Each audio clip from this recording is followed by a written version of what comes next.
अहिंसा परमो धर्म की, महावीर भगवान की प्रातः स्मरणे परम पूजाचार्य गुरुवर श्री विद्यासागर जी मुनि महाराज की जय। जय बोलिए आचार्य भगवान श्री समय सागर जी महाराज जी की, समस्त आचार्य संघ की।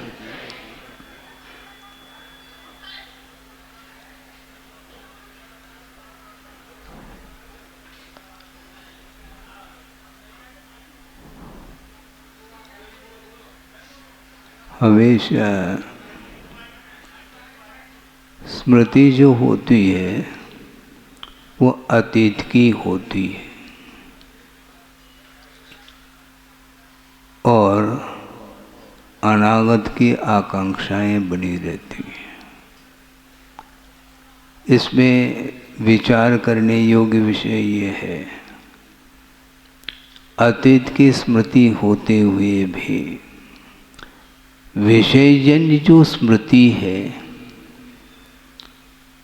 वो कभी भूलने में नहीं आती और प्रतिदिन जो भी धार्मिक क्रियाएं करते हैं उसके माध्यम से जो भाव उत्पन्न होते हैं उसका काल बहुत अल्प रहता है, बहुत जल्दी वह विस्मरण हो जाता है। ये भावों को स्थिर बनाने के लिए निरंतरता की आवश्यकता है। मैं बोल रहा हूँ, आप सब लोग सुन रहे हैं। एक सेकंड के लिए भी यदि बिजली गोल तो कोई सुन नहीं पाएंगे। उसी प्रकार एक क्षण के लिए भी यदि मान लो आपका उपयोग अन्यत्र गया तो बस गोल। भगवान भी सामने रह आवे, गुरु भी सामने उपस्थित हो सकते हैं, जनवाणी भी सामने रह सकती है, लेकिन उपयोग बहुत जल्दी अन्यत्र चला जाता है। ये पूछा जाता है कि ये अन्यत्र जा क्यों रहा है। रोकने का पुरुषार्थ तो हमें करना है, ये निश्चित है, किंतु आज्ञा किसकी है, किसकी आज्ञा से उपयोग अन्यत्र गया है? कोई उत्तर दे सकता है? स्वयं की ही आज्ञा से, कोई दूसरा आज्ञा देने वाला कोई है ही नहीं। भगवान ने जो आज्ञा दी है उसका पालन करना इसलिए कठिन हो रहा है कि स्वयं की आज्ञा से वह उपयोग अन्यत्र चला जा रहा है। जाता है उस समय सम्यक दर्शन का अभाव हो जाएगा क्या महाराज? सम्यक दर्शन का अभाव तो नहीं होगा, किंतु उपयोग चेंज होने के कारण सब कुछ चेंज हो जाता है। किसने आदेश दिया? उस समय जिस समय उपयोग अन्यत्र जाता है उस समय आज्ञा सम्यक तो ध्यान में रहता है? नहीं रहता। क्यों नहीं रहता? प्रभाव किसका? इसलिए कल परसों भी हमने बात कही थी कि ऐसी कोई अद्भुत शक्ति है कर्म की जिसने केवल ज्ञान को रोक दिया है। काव्य अवुवा दीसदी पुग्गल कम्मान ईरसी सती केवल नान सहाहो विनाशियो जाय जीवस। ऐसी कोई अपूर्व शक्ति है कर्म की जिस शक्ति के कारण केवल ज्ञान नष्ट हुआ है। नष्ट हुआ मतलब प्रकट नहीं हो पा रहा है। तो उसको प्रकट करना है क्या नहीं करना है पहले तय कर लो। हमारा तय तो कई बार करते हैं, पुनः वापस वह संकल्प ले तो लेता है, लेकिन भावों की अपेक्षा से वह पुनः नीचे आ जाता है। ये आप प्रयोग कर सकते हैं। कोई भी संकल्प मान लो हम लेते हैं, तो उस संकल्प के साथ उपयोग कब तक ठहरता है उसमें। संकल्प तो जीवन भर के लिए ले लिया, लेकिन जीवन भर के लिए उसी में उपयोग बनाए रखें बहुत कठिन है। किंतु आचार्य कहते हैं कम से कम अंतर मुहूर्त भी वह उपयोग टिका रहे, तुम्हारा काम हो जाएगा। क्योंकि किसी को भी अभी तक केवल ज्ञान यदि अतीत में हुआ भी है, तो हजारों साल के लिए वह साधना कर सकते हैं। एक किसी मनुष्य की आयु पूर्व कोटि प्रमाण आयु है, और उसने 8 साल अंतर्मुहूर्त के उपरांत रत्नत्रय को अंगीकार किया है, और वह निरंतर पूर्व कोटि तक वह साधना करता चला जा रहा है, और भावलिंग भी बना हुआ है। इसके बाद भी अंतर्मुहूर्त चाहिए, जिसके द्वारा मोहनी कर्म का क्षय होना है। एक पूर्व कोटि की साधना एक तरफ, और एक अंतर मुहूर्त जो ध्यानात्मक परिणति है वह एक तरफ है। अनुकूलता में जो कुछ भी हम कर रहे हैं वो ऑटोमेटिक हो रहा है। वो कर क्या रहे हैं अपन, कोई पहाड़ थोड़ी उठा रहे हैं, ऐसा कोई भयानक कोई उपसर्ग थोड़ी हो रहा है। और घोर उपसर्ग के समय पर भी एक अंतर्मुहूर्त के लिए उस उपयोग को निष्पन्द बनाए रखा, जिसने उसको केवल ज्ञान होगा। तो आज तो ओम शांति है, आज संभव नहीं है, लेकिन श्रद्धान बनाए रखो, कभी न कभी वह उस घड़ी में हम करेंगे, पुरुषार्थ करेंगे। करने के लिए, पुरुषार्थ करने के लिए बहुत लंबा चौड़ा काल है, लेकिन उस क्वालिटी का भाव आना चाहिए कि शरीर भिन्न है, आत्मा भिन्न है। महाराज तो महाराज को बता रहे हैं क्या? शरीर भिन्न है, आत्मा भिन्न है, तो खेद खिन्न क्यों हो रहे हैं हम? कदम कदम पर जो मन में खिन्नता आती है वह क्यों आती? जब सब कुछ भिन्न है आत्म तत्व को छोड़ करके, स्वयं के आत्म तत्व को छोड़ करके जितने भी जीव हैं वह सब पृथक हैं। शरीर तो है ही, किंतु शरीर के साथ संबंध को लेकर के जो जीव रह रहा है वह जीव भी हमसे पृथक हैं। हम थोड़ा सा विषय इस ढंग से देना चाहते हैं। 9:30 तो बज ही गया है, क्योंकि लगभग 2 घंटे आप लोग सब सुनते रहें, क्योंकि बाहर बैठे बैठे सब व्यवस्था थी और सुनते रहें। मैं ये कहना चाहता हूँ, क्या कह रहा था?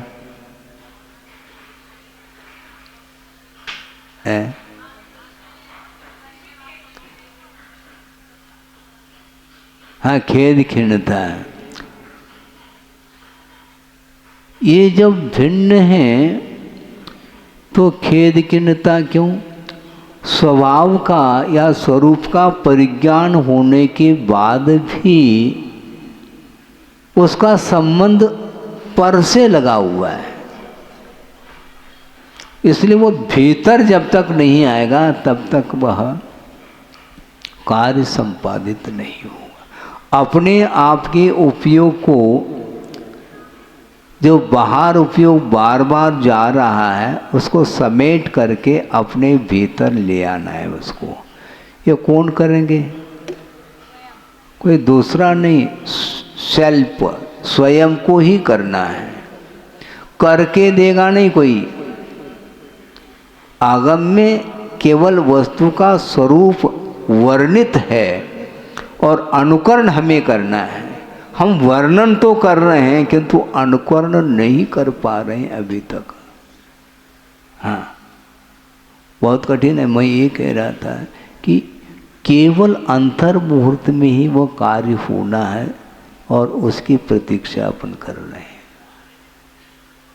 कैसे करेंगे बताओ? सहनन भी है, सब है, इसके बाद भी किसी को 1000 साल क्यों लग गया? कमजोरी होगी, माननी तो पड़ेगी। क्योंकि जब साधक ध्यान में उतरता है तो फिर बाद में बाहर क्यों आता है? किसकी आज्ञा से आ रहा है वो? अंतर्मूल तक टिका। यदि वह ध्यान केवल ज्ञान के योग्य हो तो केवल ज्ञान प्रकट होगा, नहीं है तो बाहर आएगा। बेहतर अंतर्मूल से ज़्यादा नहीं, सफोकेशन होता है, बिल्कुल घुटन होती है, घुटन होती है, बर्दाश्त नहीं हो सकता। कि 1 सेकंड है, मान लो 1 सेकंड कोई खास बात थोड़ी है। अच्छा, जब श्वास को रोकना होता है उस समय सेकंड का भी महत्व समझ में आता है। 1 मिनट का महत्व क्या है वह पकड़ में आता है, और वैसे घंटों व्यक्ता में व्यतीत हो सकता है, क्योंकि उपयोग अन्यत्र गया है। और श्वास को यदि रोकते हैं प्राणायाम के माध्यम से, उस समय देख लो 1 सेकंड भी यदि ओवर हो जाए तो प्राण निकलने को होते हैं। ये स्थिति आती है। और एक अंतर मुहूर्त तक प्रतिकूलता का भान भी नहीं होता, वह निर्विकल्प अवस्था रहती है। एकमात्र कथन ही भर किया जा रहा है, महसूस नहीं कर सकते। वो कैसे करते होंगे? हम विकल्प में हैं, उन्हें विकल्प है नहीं। वो कर कुछ नहीं रहे हैं, वो स्थिर हैं। जब तक उपयोग अस्थिर रहता है तब तक करने की बात आती है। उपयोग स्थिर बनाओ, स्थिर रखो, इसमें आयाम है। और स्थिर होने के उपरांत कुछ होना नहीं उसमें। आचार्य महाराज ने कहा था, मान लो स्कूटर स्टार्ट करते हैं, उस समय किक मारते हैं, और मान लो गाड़ी स्टार्ट नहीं होती है तब तक किक मारते ही रहते हैं। उसके बाद फिर कुछ करना नहीं, करने योग्य कार्य पूरा कर लिया और बस केवल बैलेंस पर उपयोग स्थिर रहे, गाड़ी चली जाएगी। वो अंतर मुहूर्त तक ये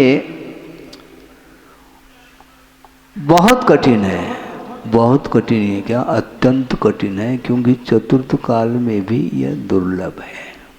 चतुर्थ काल मिल जाए महाराज तो हम बाएं हाथ का खेल हैं, करके तो दिखाओ। कितने बार चतुर्थ काल व्यतीत हुए हैं, अनंत बार हुए हैं, अभी भी हम चतुर्थ काल की प्रतीक्षा कर रहे हैं। सामने से ही चतुर्थ काल पूरा निकल गया है। 42,000 कम 1 कोड़ा कोड़ी सागर प्रमाण चतुर्थ काल। ऐसे चतुर्थ काल अपने सामने सामने ही अनंत व्यतीत हुए, और अभी भी कहता चतुर्थ काल मिल जाए तो हम कर लेते महाराज। अभी तक क्यों हुआ नहीं? काल में कार्य होता, काल के द्वारा नहीं होता। इसलिए अपने भावों को संभालने की आवश्यकता है, ज़्यादा समय न हो। इसलिए आगम के माध्यम से जो ज्ञान प्राप्त हो रहा है, अपनी क्षमता के अनुरूप उस ज्ञान का हमें सदुपयोग करना है। ज्ञान का प्रयोग दूसरे के लिए करो, कोई दिक्कत नहीं, किंतु अपने लिए भी होना चाहिए उसका उपयोग। उपदेश के माध्यम से उस ज्ञान का हम सदुपयोग कर रहे हैं, किंतु स्वयं को सुबह से लेकर के 12 बजे तक वह दूसरे को परोस रहा है और स्वयं खा नहीं रहा है। स्वयं पहला आद यदम का दब्बम, पहला स्वयं के लिए परोसो, फिर बाद में बरसों परोसते चले जाओ, कोई दिक्कत नहीं। लेकिन स्वयं को भूलना नहीं चाहिए। हम दूसरे के लिए तो उपदेश दे रहे हैं, आपको ऐसा करना चाहिए, ऐसा करना चाहिए, और स्वयं क्या कर रहा है भगवान मालिक है। इसलिए ये प्रयोग जो होता है स्वयं को करना होता है, ज़्यादा कहने में सार नहीं है। सार तो उतना ही है, कितना, एक अंतर्मूर्त के लिए वह सार है, बाकी सब उसी की पूर्व भूमिका है। पूर्व भूमिका में पूर्व कोटि व्यतीत किया है और लास्ट में जाकर के उनको केवल ज्ञान यदि हो जाता है तो पार हो जाता है, नहीं है तो यहीं पर धरती पर बैठे रहेंगे। बहुत काल व्यतीत हुआ है और यहाँ पर प्रवचन के लिए भी काफ़ी समय हुआ है, 2-2 घंटे जिज्ञासा का समाधान, फिर भी जिज्ञासा शांत नहीं होती, क्योंकि ज्ञान है और ज्ञान का अंत तो है ही नहीं। फिर मध्याह्न में वही भिन्न भिन्न भले ही विषय हो, घूम फिर करके थोड़ी बहुत रिपीट भी हो जाए, तब भी इसलिए देते हैं ताकि कभी न कभी उसमें उपयोग लग जाए ज्ञान में, तो निश्चित रूप से कल्याण हो सकता है। हो इस प्रकार की प्रार्थना तो प्रभु से की जा सकती है, लेकिन खाली प्रार्थना करने से नहीं होगा, कार्य करने से होगा। महाराज आप आशीर्वाद दे दो ताकि हम पास हो जाएं, अध्ययन करने की कोई आवश्यकता नहीं, क्योंकि आशीर्वाद है आपका महाराज। आशीर्वाद बहुत जल्दी फेल हो सकता है हमारा, आपके फेल होने के पहले ही हम फेल हो जाएंगे, क्योंकि आशीर्वाद खाली आशीर्वाद काम करता है तो अध्ययन की आवश्यकता नहीं है। क्योंकि 1 साल के अंत में परीक्षा आती है और उस समय आशीर्वाद लेने के लिए आ जाओ, हम दे देंगे तो पास हो जाना आप। नहीं हो सकते, इसलिए पुरुषार्थ अपनी जगह है और जो प्रोत्साहन है वो बहुत एकाध क्षण के लिए होता है और उसी को लेकर के आप कह दो हमारे लिए, हमारे ऊपर आरोप चला जा रहा, आपके आशीर्वाद के बिना हम पास नहीं हो सकते। ठीक है, अच्छी बात, श्रम आप करो और श्रेय मैं ले लो, ये होता नहीं है, लेकिन फिर भी आपकी भावना है, आपकी भावना को कौन रोक सकता है, रोकना भी नहीं चाहिए।